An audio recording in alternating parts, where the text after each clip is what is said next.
Hey everybody, how's it going? Thanks for stopping by. Look, if you're like me, you just saw some amazing sports news for Canadians of all stripes. Bianca Andreescu is the US Open Women's Champion.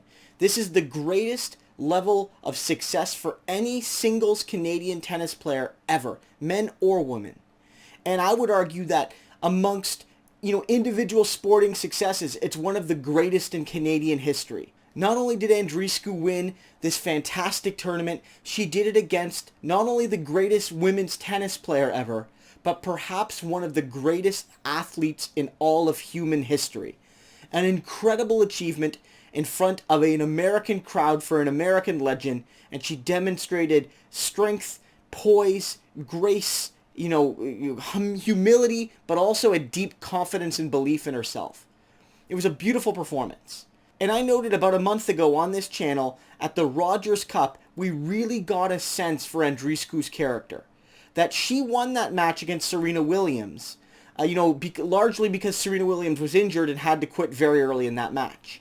And, Andreescu didn't celebrate when she won this tournament. She didn't, act like she had scored this major achievement. The first thing she did was went over to Serena and comforted her and checked on her and, consoled her. It was a deeply, deeply, inspiring moment that this young woman, she's still a teenager. She's 19. She's not a child, but she's still a teenager. Went to the greatest legend in her sport and comforted her and tried to, relate to her in that moment. This was clear evidence that this was a person of great character, great humility, great, concern for her fellow athletes and for her fellow people. And I think that in a lot of ways, this is also reflected in how she acts at press conferences. She's so, candid. She's so open. A little bit ago, she found out she was going to be in the top 10. She didn't even know it. She's just so focused on, her craft and not so much focused on, I'm going to hit this milestone and then this milestone and then this milestone. It's like, no, it's all about, working hard to achieve that result. And I think that's very inspiring. And I think Andreescu is also inspiring because she is part of the Canadian story. Bianca Andreescu was born in Canada. Some people are confused because she was born in Canada to immigrant parents, and then the family moved back to Europe and then came back to Canada at another point.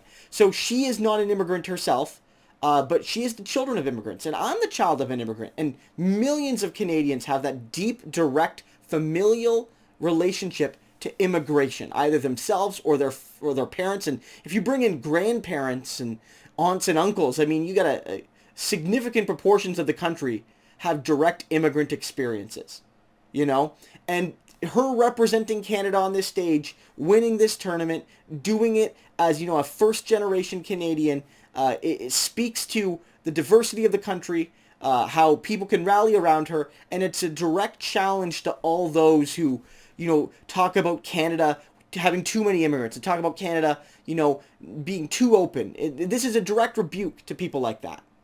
And I don't think it's unimportant that Bianca Andreescu did this and that she's a young woman. A lot of the time in coverage of sports, we focus overwhelmingly on men. Other than a few times a year, maybe at Olympics, maybe when there's a women's hockey at the Canada-USA level, we sort of tune in. But for the most part, men's sports get the lion's share of attention in this country. And we remember the Raptors and the hashtag We the North and how great that was. I'm not downplaying any of that. But that it was so beautiful to see, over these past few days, the She the North, hashtag She instead of We the North, representing Bianca, who was doing this as a young woman herself and inspiring all Canadians, yes, but specifically young women, who now have this world-class athletic, icon to idolize and to believe in, whether they play tennis or whether they play other sports. I think this is so special. I think it's so very special. And guys, you know this. My channel primarily covers news and politics. And it's not on purpose, but I often, have a bit of a cynical tone. My videos sometimes are negative. And I'm not apologizing for that, because I think we need to be honest with people about the nature of our broken and unequal and unfair and unjust society. And, the limitations of, many of Canada's political forces in dealing with that.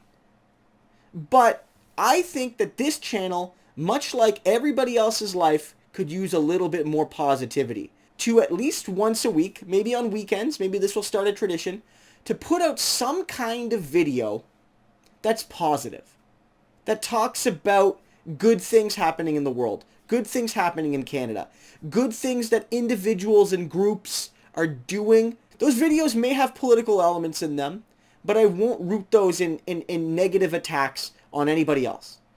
I can do that in other videos. I want this to be the start of a trend. Bianca Andreescu's success, what she represents, who she inspires, who she brings together is just a great thing, and I want to just highlight that. So guys, let me know what you think in the comments. Do you want to see more positivity on this channel? At least, in a dedicated once a week video. And I also want to know, do you guys think we just need a little bit more positivity in our lives? I'm sure your Facebook and Twitter feeds and your YouTube feeds are filled with more negative things than positive things. And again, if they're telling the truth, we shouldn't hide that truth. But there's a lot of positive truth in the world too, and I think that maybe we need to highlight that a little bit more. So Bianca Andreescu, congratulations, and I think I can say that on behalf of all Canadians, you've given us something to cheer for, and you've inspired us really, really deeply. Thanks so much.